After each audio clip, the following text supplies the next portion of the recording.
Lo que voy a contarles a continuación ocurrió en la calle de Córdoba, en la colonia Roma, a unos metros de hecho de la famosa Casa de las Brujas. Me daría igual darles la dirección exacta de no ser porque en el lugar siguen habitando mis abuelos y creo que prefiero que se queden en paz. La casa donde ahora viven fue un lugar donde vivieron varios miembros de mi familia desde principios del siglo pasado, cuando se construyó. Tíos, primos, sobrinos lejanos, y en el 2014 nos tocó a mi familia y a mí vivir ahí. Yo, en ese entonces tenía 14 años. Era hija única hasta que, de la nada, mis padres me anunciaron que tendría un hermano, y que era hora de buscar un lugar más amplio que el departamento en el que había vivido toda mi vida, para poder tener un cuarto para el nuevo integrante de la familia. Así es como llegamos a esa casa de la colonia Roma, propiedad todavía de una hermana de mi abuela, una señora que vive muy al sur de la ciudad y que he visto 2 o 3 veces en toda mi vida, y siempre en algún funeral.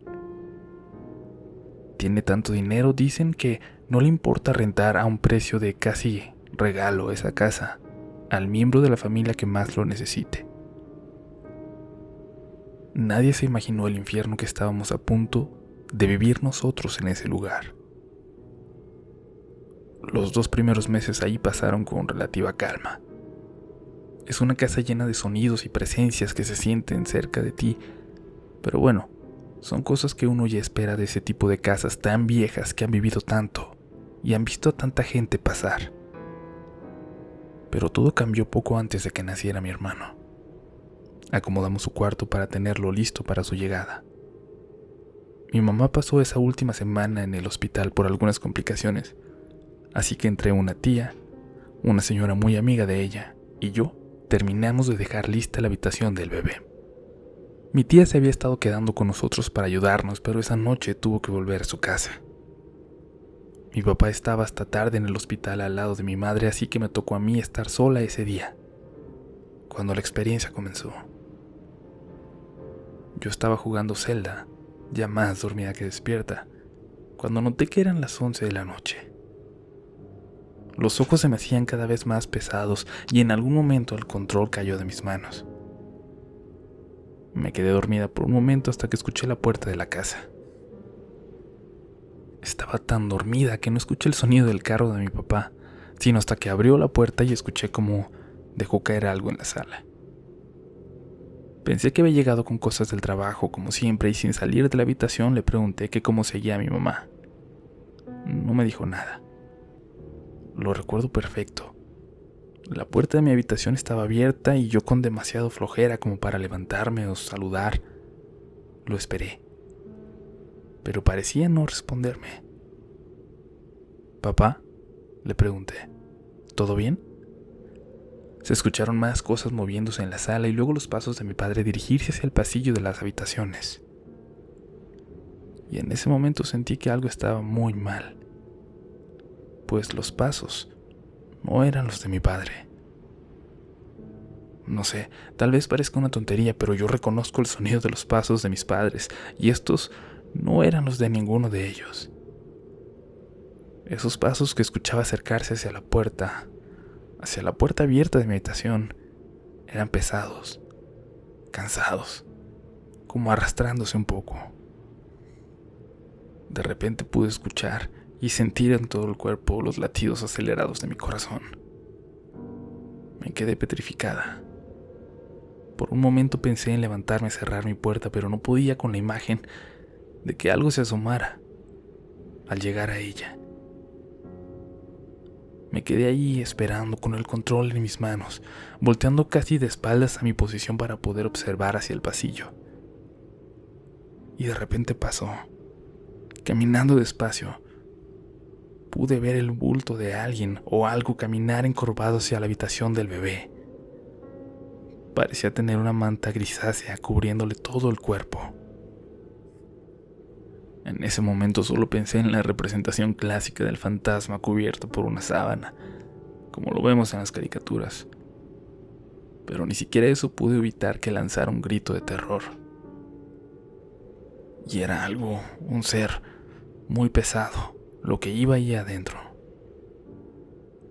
Pero Más allá de un fantasma, como si fuera una persona, escuché cómo abrió la puerta de la habitación y comenzó a caminar por el cuarto.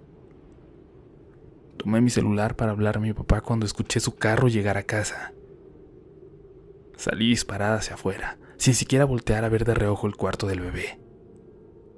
Me encontré a mi padre aún en el carro cuando le empecé a decir, muy alterada, que había alguien en la casa. Desde fuera, cuando volteamos, todo parecía estar en total tranquilidad. «Espérame aquí, voy a ver», me dijo mi papá, tomando luego un fierro de esos que usan para cambiar llantas y entrando a la casa como si no tuviera miedo de nada. Habrían sido unos 2 o 3 minutos, pero sentí como si fueran horas hasta que escuché de nuevo la voz de mi padre. «Todo bien, entra».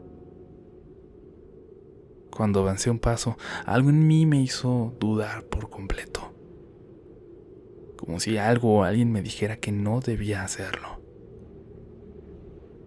«Ven, Indiana, entra», me llamó mi papá de nuevo. Lo hice despacio, con duda, y vi en el comedor la figura de mi padre. «No hay nada, ya revisé por todas partes». «¿Segura que escuchaste a alguien aquí?» «No escuché, papá. Lo vi pasar a alguien al cuarto del bebé». Mientras lo dije, señalé, y ambos volteamos hacia el cuarto al final del pasillo.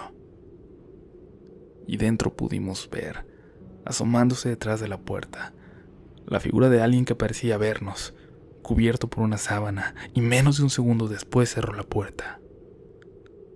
Mi papá gritó una grosería y yo me fui de espaldas, caí sentada. Recuerdo a mi padre corriéndose a la habitación y entrar de golpe. Escuché el movimiento dentro. Vi la luz prenderse, los gritos de mi padre preguntando, «¿Dónde estás?». Escuchaba cómo revolvía todo y buscaba por todos lados. Yo me armé de valor y entré a la habitación con él. No había nadie más que nosotros, ni señales de que alguien hubiera podido salir por la ventana. Esa noche mi padre ni siquiera cenó, y yo dormí en su cuarto con mucho miedo. Decidimos no contarle nada a mamá sobre lo que había ocurrido. Para mi papá y para mí se hizo una terrible costumbre escuchar a alguien en la habitación, en esa habitación.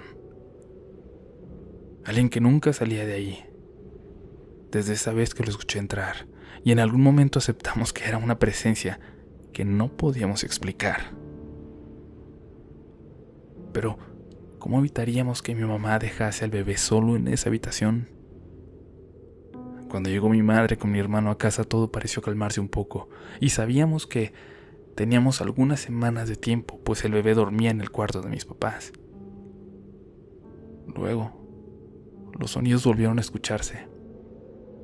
Ya no solo los pasos, sino también una respiración desesperada, que era más notoria aún por las noches, y que se volvía insoportable cuando el bebé llegaba a llorar por la madrugada.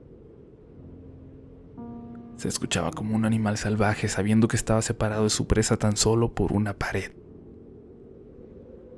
Entre mi padre y yo pensábamos en una solución antes de tener que explicarle a mi madre algo que no nos iba a creer, pero decidimos esperar para buscar la mejor manera. Siempre, todo el tiempo, alguno de los dos evitaba que el bebé se quedara solo en la habitación, incluso durante el día. Y todo salió bien hasta que un día muy pesado me hizo quedarme dormida por la tarde. En algún momento mi mamá dejó al bebé en la cuna, en ese cuarto, pensando que ya tenía que empezar a acostumbrarse a dormir solo. Esa tarde silenciosa como todas en esa calle, un grito lleno de terror me despertó. Corrí hacia afuera de mi habitación y vi a mi madre intentar abrir la puerta de ese cuarto. «Hay alguien con el bebé. Hay alguien con el bebé», seguía gritando. Me puse a ayudarle pateando la puerta y ella me pidió que no me alejara. Y me dijo que entraría por la ventana. Se fue y yo seguía intentando forzar la puerta cuando de pronto alguien la abrió por dentro y yo me quedé sin equilibrio, cayendo dentro de la habitación. Detrás de la cuna pude ver con total claridad unos pies asquerosos llenos de mugre y arrugas. Cuando levanté la vista, la figura de una mujer o de un hombre, no sé, de algo tan viejo que ya había perdido sus facciones, sonreía mientras me observaba y sostenía con sus manos la cuna cerca del bebé, que no dejaba de llorar. Parecía ser esa, la misma figura de siempre, pero esta vez había levantado la sábana por sobre su frente, como para que pudiéramos verla. Cuando de pronto mi mamá abrió la ventana, pareció desaparecer en un parpadeo, suficiente para que mi madre no la viera. En ese mismo momento le hablamos a mi papá y a mis abuelos, y ellos, que no vivían tan lejos, fueron los primeros en llegar. Entraron directamente a la habitación y mi abuela exclamó de un grito y con groserías que qué diablos hacía eso ahí. Se refería a un crucifijo en la pared detrás de la cuna. No sé, le dije. No sé quién lo puso ahí, pensé que ella estaba. Mi abuela lo tomó y salió furiosa de la casa. Y poco después mi abuelo nos confirmó que se trataba de un crucifijo de una tía de la abuela que, se supone, siempre había estado sobre su tumba y estaba especificado en cada descendiente de que se conservara ahí. ¿Y alguna vez te tocará cerciorarte a ti de que ahí siga?, me dijo, sin explicarme mucho más al respecto. Casualidad o no, pero desde ese día las cosas se calmaron, aunque nos fuimos en cuanto mis padres pudieron. Mi hermano ahora tiene una pequeña marca en el hombro con la cual no nació, pero sería aventurado de mi parte decir que le apareció justo ese día. Mis abuelos hace poco comentaron que de vez en cuando se escuchan todavía pasos que recorren la casa, pero nunca ha vuelto a ocurrir nada como lo que nosotros tuvimos que pasar.